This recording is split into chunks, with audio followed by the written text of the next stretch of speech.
familia Zavala. Una familia de clase media común, con un padre abogado, una madre psiquiatra, y dos hijos gemelos adolescentes, Esmeralda y Diego. Carlos Zavala logra concretar uno de los sueños más grandes en su vida. Sueño que también comparte con Rebeca, su esposa.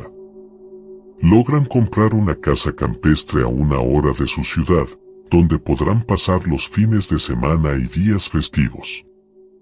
También un lugar donde realizar grandes fiestas y celebraciones con los miembros de su familia y amigos.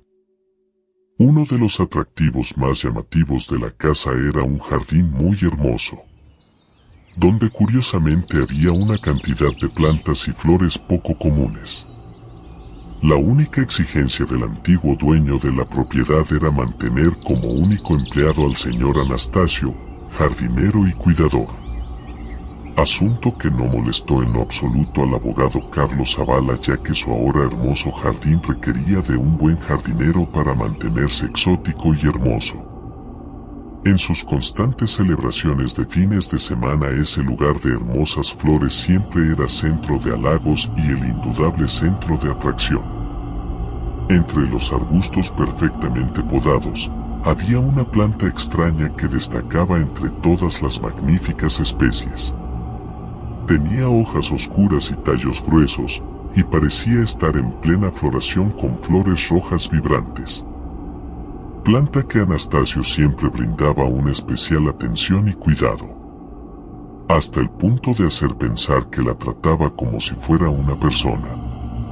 Las flores de la planta parecían atraer a los insectos, pero cuando los insectos se posaban en ellas, morían instantáneamente. Y no eran solo insectos. Los pájaros que se posaban en las ramas de la planta caían al suelo muertos, con los ojos vidriosos y la boca abierta. Algo que el afanado jardinero siempre trataba a tiempo, y nunca pasaba a ser algo verdaderamente incómodo. Pero lo peor estaba por venir.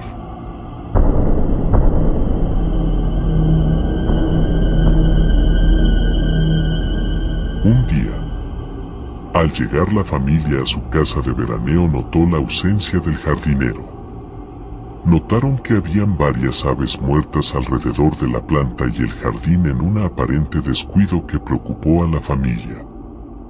Buscaron al jardinero en su casa, y allí lo encontraron orando incontrolablemente, pero con un aspecto débil y desgastado, sudando de fiebre y con una herida de colmillos en su brazo derecho que estaba en estado casi de descomposición con un hedor putrefacto.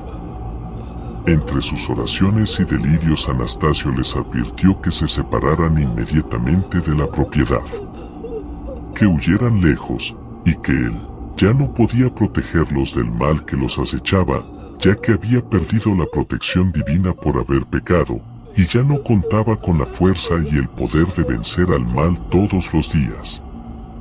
Carlos Zavala inmediatamente trató de ayudar al moribundo hombre y se ofreció a llevarlo a un hospital para poder curarlo y estabilizarlo. Al escuchar su propuesta, el delirante y moribundo hombre les dijo que le esperaran afuera.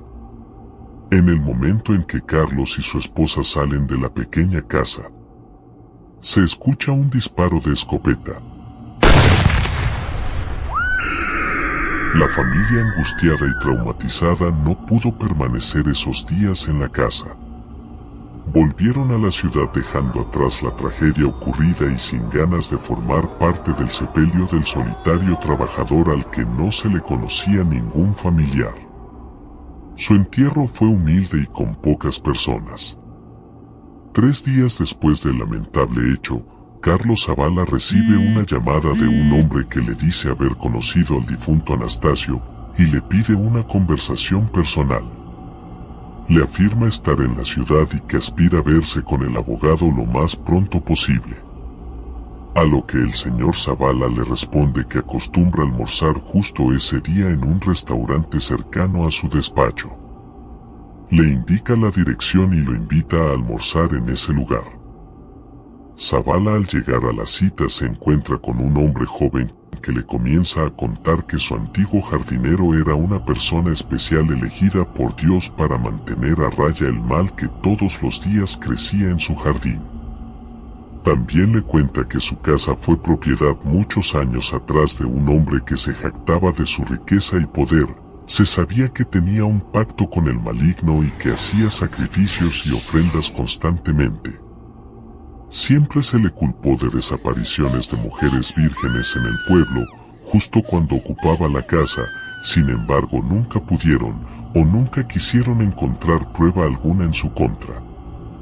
Se supo que había logrado encarnar a un antiguo demonio en una planta y esta era la pieza favorita de su jardín.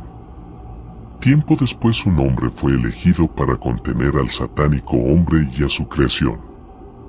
Un sacerdote que llegó al pueblo y se encargó de exponer al macabro personaje obligándolo a confesar sus crímenes y el satánico hombre se quitó la vida. Pero el mal no había sucumbido. Su antiguo jardín seguía con la presencia de ese demonio que solo podía ser controlado por un ser de Dios que se encargara de no dejar crecer el mal más allá del límite de su jardín. Anastasio era la segunda generación de elegidos para controlar a esa bestia. Pero lamentablemente fue víctima de una tentación demoníaca. Y había perdido la protección divina necesaria para cuidar el jardín. El joven que estaba contando esa macabra historia se llamaba Miguel. Y le pedía al señor Zavala que le diera su permiso para continuar la misión divina de controlar el mal en su casa. El dueño de la propiedad, con una combinación de miedo e incredulidad que no le permitía creer esa historia de batalla entre el bien y el mal, sentenció que no podía tomar en serio esa fantasía y que era una manera muy creativa del joven Miguel para pedirle empleo.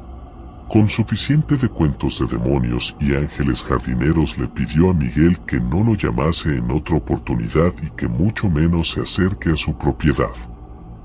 Justo esa mañana había decidido contratar a una compañía privada para que se encargara de podar por completo el jardín.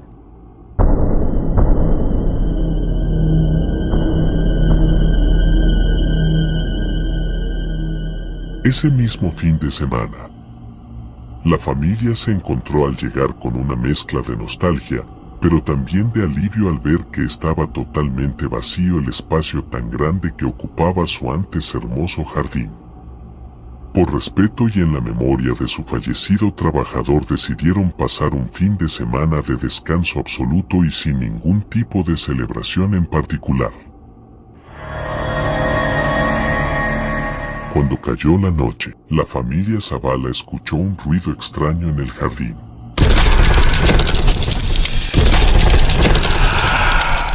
Salieron a investigar y encontraron que la planta había crecido nuevamente y estaba comenzando a moverse por sí sola. Los tallos y las hojas se retorcían y se agitaban como si estuvieran tratando de liberarse de sus raíces. La familia espantada intentó arrancar la planta, pero las raíces eran demasiado profundas. Y cuando trataron de cortar los tallos, encontraron que eran duros y fibrosos, como si estuvieran hechos de metal. Pero lo que sucedió después fue aún más aterrador.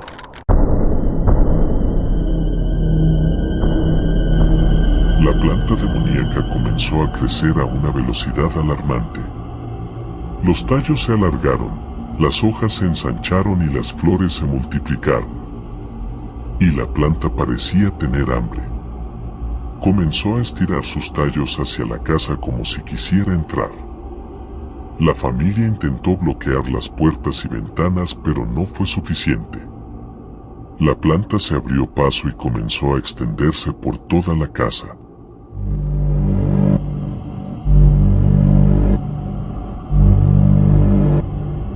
Como si fuera la peor pesadilla, se encontraron atrapados rodeados de la planta maldita.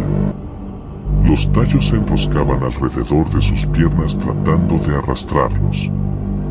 Y las flores desprendían un olor nauseabundo que los hacía vomitar. La familia luchó contra la planta durante horas, pero finalmente se rindieron. El mal había tomado el control de la casa y los Zavala se habían convertido en sus prisioneros. Después escucharon una voz diabólica que les dijo: soy el mal que brota de la tierra. He sido cultivado por el propio Lucifer, y ahora los quiero muertos y putrefactos para que abonen mi camino indetenible. Al callarse la diabólica voz, observan a lo lejos una luz que brota de una ventana.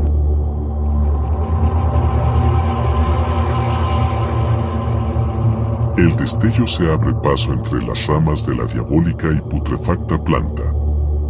Esa luz era Miguel, el hombre que había decidido ignorar Carlos días atrás. Miguel encara al demonio y le dice: yo soy Miguel, enviado por el divino a acabar con tu intención, demonio. Conozco tu nombre y tengo el poder de detenerte. Así que libera a estos inocentes y vuelve a tu lugar bajo la tierra. El demonio le responde: ya es tarde, Miguel. Tu protegido cayó en tentación y dejó que me liberara por completo. Ya tu gente no cree y tampoco sigue a tu Dios, solo cree en lo que ve. No vale la pena seguir cuidando de su creación, solo serán alimento para las ambiciones del maligno, el verdadero rey sobre la tierra. Agita sus ramas con fuerza y clava en Carlos una espina gigante.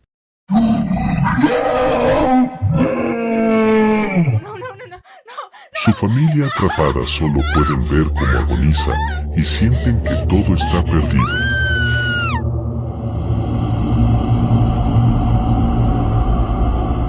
Miguel cambia su forma a la de un antiguo y celestial caballero. Desenfunda una espada dorada y dice estas palabras: yo, Miguel, sí creo en la creación del Dios de este mundo y la protegeré hasta el fin de los tiempos, cuando venga a destruirte por completo. Recuerda que sé tu nombre, demonio, y te mostraré la fuerza de mi creador. Como si de un trueno divino se tratase, se acerca al diabólico espectro y le nombra clavando su espada: Marax es tu nombre, demonio. Regresa bajo el control divino y no volverás a ser parte de este mundo jamás.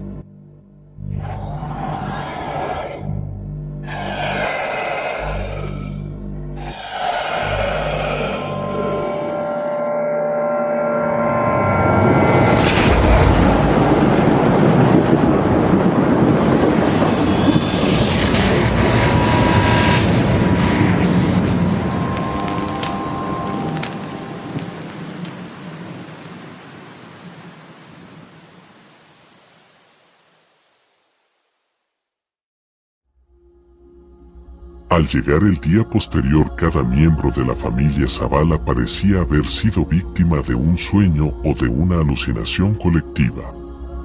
Todo estaba en su lugar como si nada sobrenatural hubiese pasado.